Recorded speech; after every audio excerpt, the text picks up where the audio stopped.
Hey everybody, it's friend Dan, and welcome back to 613 Creatives.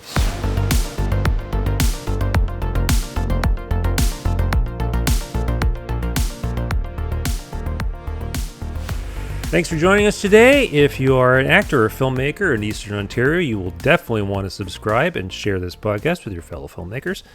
We're getting to know and connecting the movie-making talent of the region. Please check out our other episodes and let me know what kind of stories you'd like to hear and which ones you have to tell. On today's show, my guest is an Ottawa-based filmmaker, originally from the small town of Russell, Ontario.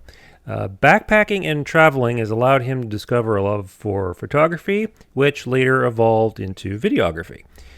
He started freelancing a few years ago and eventually founded his Road Dog production house, specializing in capturing adventure, sports, and lifestyle videos. One notable example is a climbing trip he just returned from in Chile, where he shot a short documentary and an ad for a surfing retreat. And in a moment, we will talk about just a few of the other exciting and adventuresome projects he has on the horizon. Please welcome to the show, Joshua Taylor. Hi, Josh. How you doing? Good. How are you? Good. Can I call you Josh? Yeah, that's preferred. Yeah, it's That's perfect. preferred. I kind of figured as much.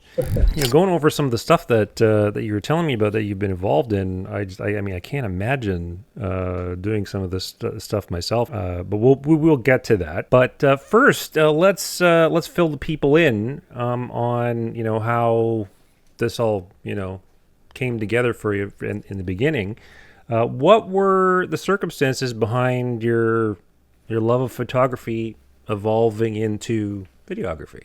Yeah, no, I bought my first camera, and like anyone, was just trying to get into photos, taking on trips, that sort of thing.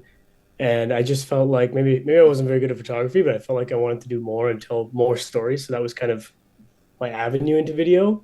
And I just felt like it was greater creative expression and also a good challenge. Like I, not saying that I mastered photography by any means, but I just wanted to push myself a little further with editing, and that was the perfect way to do it. And I had friends in that space. So yeah, just hopped in, started doing video. Nice. You Yeah. said you kind of have a bit of a love for editing as well. What do you use to edit with? I'm on DaVinci. That's mostly what I run. Okay. I've like dabbled with Premiere and Mhm. the Adobe realm, but DaVinci's kind of my home. Yeah. Yeah. There's two camps that I'm discovering. A lot of people they either gravitate to one or the other. Yeah. It's kind of like Mac or PC Yeah. kind of thing, right? A lot of people love Premiere for certain reasons, and other people I know they're trying to get me to come over to the side Mhm. of DaVinci, saying that oh, it's so much better for color correction and Yeah. all that kind of thing. So, but I'm just so used to Premiere now. It's just kind of Hard to relearn, but yeah, I hmm learned on like pretty well learned on DaVinci. So like for yeah. colors and I just love color grading. So that's my avenue. hmm So it's perfect. Yeah. Yeah. Yeah, and yeah, that's what you got to do. You got whatever it is that you work with. If you love it, then stick with that for sure. Oh yeah. So yeah, so speaking of the adventure, sports, lifestyle space, what sort of projects like fill us in on some of the types of projects that you've worked on Yeah. in these areas? Yeah, so I've done like every type of sport you could think of. Like last year, I shot a little bit for the Ottawa Blackjacks, the pro team Oh that plays wow, at TD there. cool. Worked with them a little bit. Did some stuff for some boxing gyms, some local, kind of smaller individual basketball stuff. Shot an ad for Guru Energy with pro Oh, basketball player. That okay. was a couple years back now. I worked with Les Nomades du Parc, which is kind of an outdoor space. They rent gear and they host events. So I shot a gravel bike race for them last year. They had a big gravel bike race through Wakefield, Quebec. So I shot Oh, that. cool. Yeah, some short documentary stuff like that. Yeah. Right on, right on. And out of all that stuff, like what got you the most excited, or you know, Yeah. led to other things? Yeah. I mean, they all kind of brought something unique, which was cool. Shooting the Nomad du Parc one, I was actually kind of running assistant cam on that through a friend's production company. And it was cool just getting to experience like seeing them shoot from the back of the truck and kind of tailing these bikes. It was Oh, pretty that's interesting. cool. So yeah, it's cool to learn shooting on the fly is kind of how you do it. So it's kind of cool. You get to learn Yeah. a lot from that. So I would say Gravel du Parc definitely stood out for me. I learned a lot from people who are a lot better than me, and yeah, got to work with a great company. So yeah, that one definitely stood out. Yeah. Oh, right on. That's awesome. When you mentioned here, like your trip that you just came back from, the climbing trip in Chile, that in particular, I was just like, wow, that sounds just absolutely amazing. I want to hear more about that. I'm sure our listeners want to hear more about this adventure that you had in Chile. Fill us in more about that, and what was the short documentary that you worked on? Tell us all about Yeah, that. What's for that? sure. Well, Yeah, that trip was, I've been planning a South America one for a couple of years and I wasn't too sure where. I was mhm, looking at Peru and then they had kind of some civil unrest a couple of years ago. So I pushed it back, right. ended up going climbing in Wyoming and shooting down there. And then this year, just everything just fell into place where I could get a decently priced flight to Chile. So a Cool. friend and I, we booked kind of last minute. And yeah, I wanted I had some technical experience. I wanted to get some altitude experience. Mhm. I've kind of found one that was over 5,000 meters. So it was called Cerro Plomo. It ran in at about 5,400 meters. So it was pretty up there for me. Wow. Yeah, so it takes about 4 days. So the documentary was largely centered around mountaineering and climbing that peak. Right. And then it also touches on kind of like Chilean surf culture. And I was shooting an ad for a surf retreat down there. So I kind of touched on that. And yeah, but it was mostly a mountaineering flick. It was kind of the deal with it. And it was challenging, but a lot of unique challenges and Hmm. definitely learned a lot about myself in terms of climbing and altitude and filming at that height. Right. So yeah, it's definitely something I want to do more of, high Right. altitude, but I've got to learn a lot still. So it's yeah, yeah. That sounds amazing. I personally can't imagine doing something like that, but I'm not quite that adventurous. I don't think. But I don't know. Maybe I hear enough stories like this, and I'll get You never inspired. know. But When you play to yeah. So start. what? Where if people wanted to see this documentary, where would is it like on your YouTube or? Yeah, it lives on YouTube. I didn't feel like putting this one through the film circuit. I just kind of wanted to get it out there. I have a couple Right. other projects coming up, so I wanted to just get it out. Okay. So yeah, it's on YouTube. It's on my channel right now. Nice. Okay. Now, speaking of this surfing retreat, this ad for the surfing retreat, how did that come about? How did you get involved in that? Yeah, I've been wanting to do some tourism stuff and be able to travel through work and do something like that for a while now. And it just kind of, I was doing some research and I fell in love with surfing last year. So I'm pretty new to it, but I knew I wanted to film in that realm. So I just started cold reaching out to a lot of retreats all over South America and some in Central America as well. Cool. And this guy Ismail, the owner of this retreat, is kind of he wanted to revamp his whole brand, so it kind of worked out perfectly.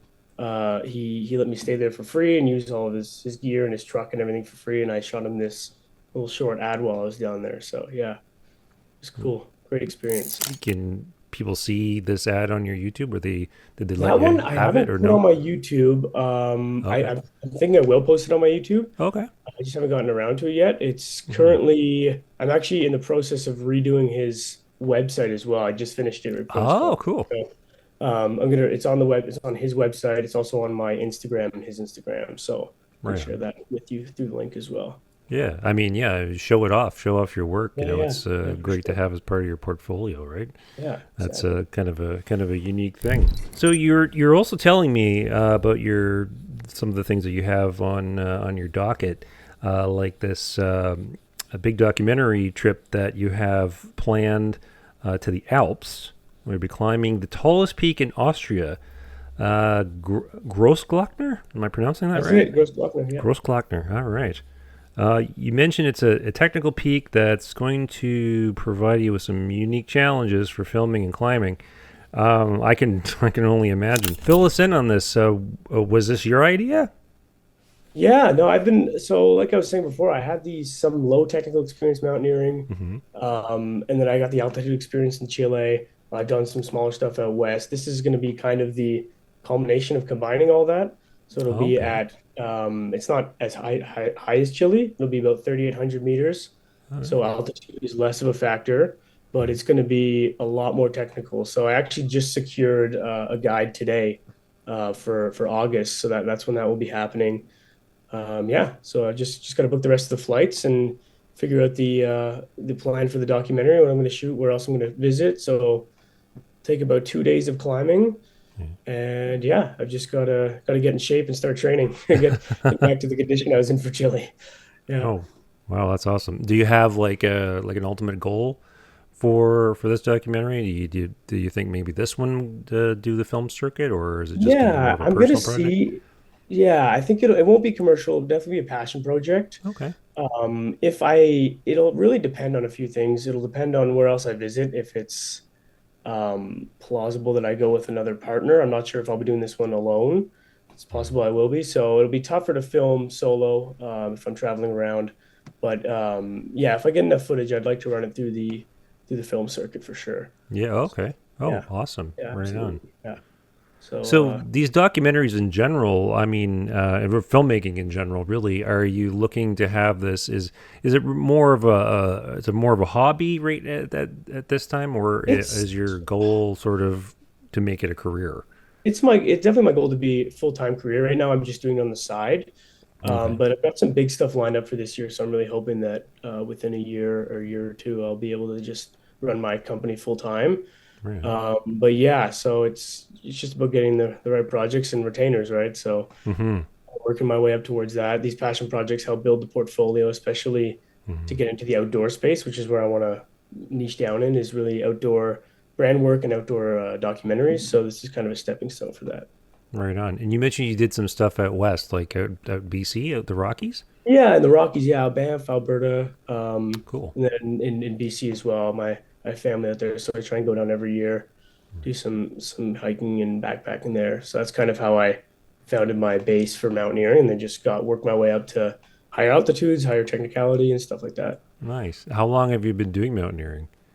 It's like three and a half years, 4 years 3. now. Oh Yeah. wow. Okay. So it's like slowly getting more and more advanced as I go. Yeah. It starts off small, and now I'm doing this Austrian one will definitely be my most Yeah. That's difficult one. Yeah. what kind of gear do you use in that kind of environment? Yeah, I shoot largely on micro four thirds, so it's perfect for backpacking because everything's a little bit more compact.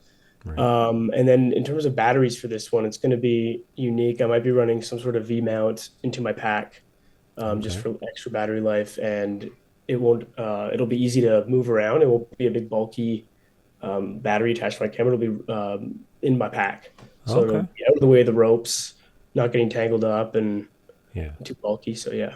Yeah. Oh, okay. So, if anybody interested in doing something similar, there's your tip for batteries. Yeah. So, another upcoming project on your slate is you're going to be working with the popular Canadian outerwear brand Nobis, which includes a backcountry ski trip in the Chic-Choc Mountains of northern Quebec. You mentioned this is going to have its fair share of filming challenges as well, given the harsh environment. So is this? Do you think this is going to be an even bigger challenge than Austria? Is it going to Hmm. tell I us think it'll more, a be bit more about different. I this? think, like in terms of, it'll be a lot colder than Austria for sure. So Oh in terms yeah, of really? traveling here, like yeah, so it's about 12 hours north from Ottawa, almost in line with New Brunswick. So you're right on the ocean. So it's windy. It's pretty cold. Oh wow. And I was up there last year. I did a little bit of filming, but my camera froze up. It was just covered in frost, so I didn't really want to take Oh it out too wow. much. But this year, I obviously have some. I got to get the footage because I'm shooting for a brand, so it'll be unique. But yeah, it's a lot going to be a lot more harsher in terms of cold. The actual physical challenge probably won't be as much as Right. Austria, but it'll be arguably more challenging given the weather. What cameras do you use specifically? Yeah, I run a GH5, and then I have, Okay. of course, my drone. So yeah, Lumix GH5, and then I have a DJI Mini Pro 2 or 3, I think. And then I've got a GoPro, and that's really what I run for my backcountry stuff. Oh, So pretty simple. Yeah, just those, eh? yeah, Oh exactly. wow. Yeah, small lens kit, usually like one or two lenses, and it's big. Yeah. I shot most of my Chile trip on one lens, just like Really. 12 to 40, which is equivalent to 2480, or sorry, 2470, pretty Right. much. So yeah, Right. I just yeah. got my hands on a Lumix S5 3X. Oh, nice. So far, like loving it. It It has could take blue. a beating. Yeah, I dropped mine a bunch in the backcountry in Wyoming. It was Oh solo. really? where I dropped it like on while climbing up this. Oh, no way.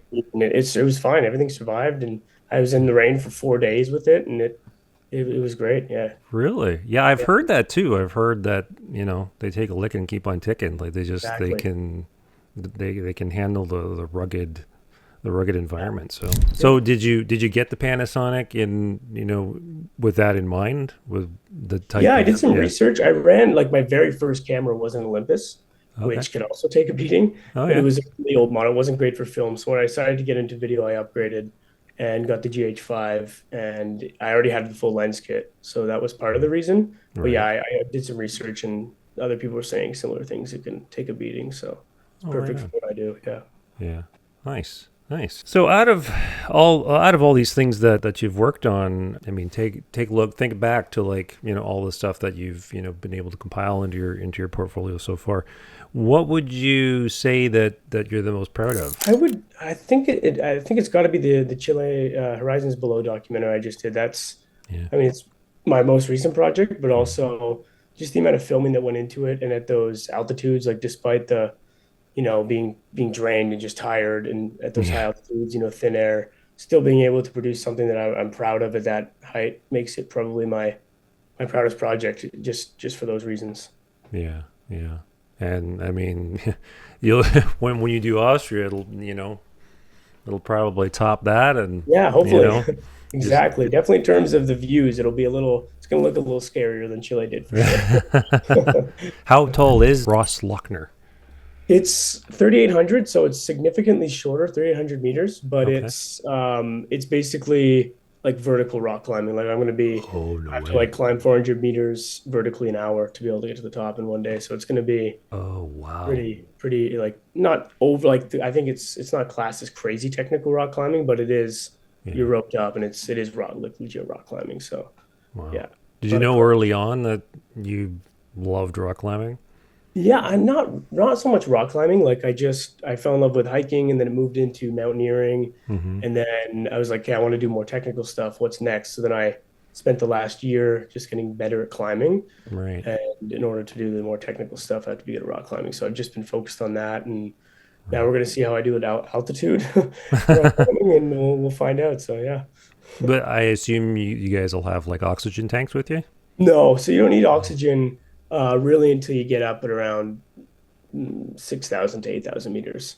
Okay. So you like Chile, I didn't need oxygen either or anything. So Right. yeah, that should be good. Nice. Yeah, Well, if one day you do Everest, you'll, we'll you'll see. definitely need oxygen then. Yeah, yeah.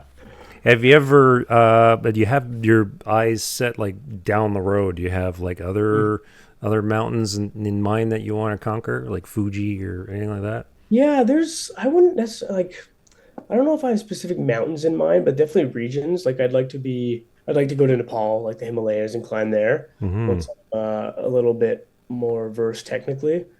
I'd like to go, yeah, I don't think I'd ever, I say that, I don't think I'd ever really want to do Everest personally. Right. But yeah, like Nepal region would be a dream for sure. Well, I look forward to seeing the documentary on Nepal, Hopefully, thank on you. your climbing Nepal. That'll be awesome. Mountaineering or non-mountaineering, is there a dream project of any sort that you have in mind that you'd love to tackle in a documentary format or otherwise?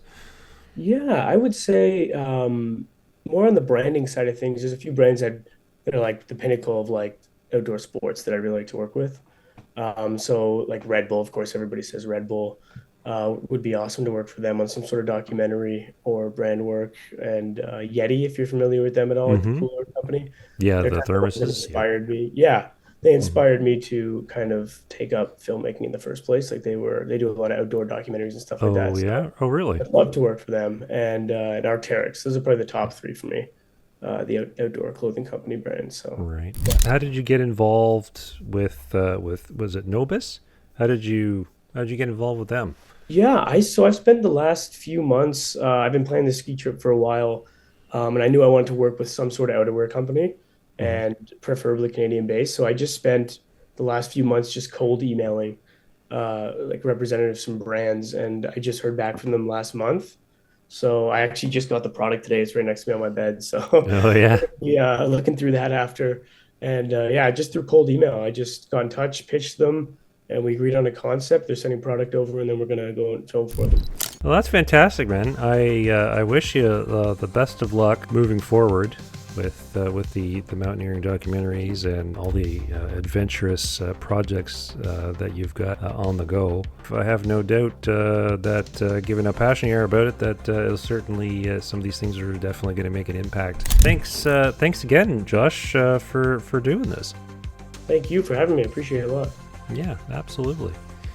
So yeah, like I said, people, please check out Josh's stuff. I will there'll be a link here in the description below. So that's it for this episode. Join us next time, and we will see you in the future.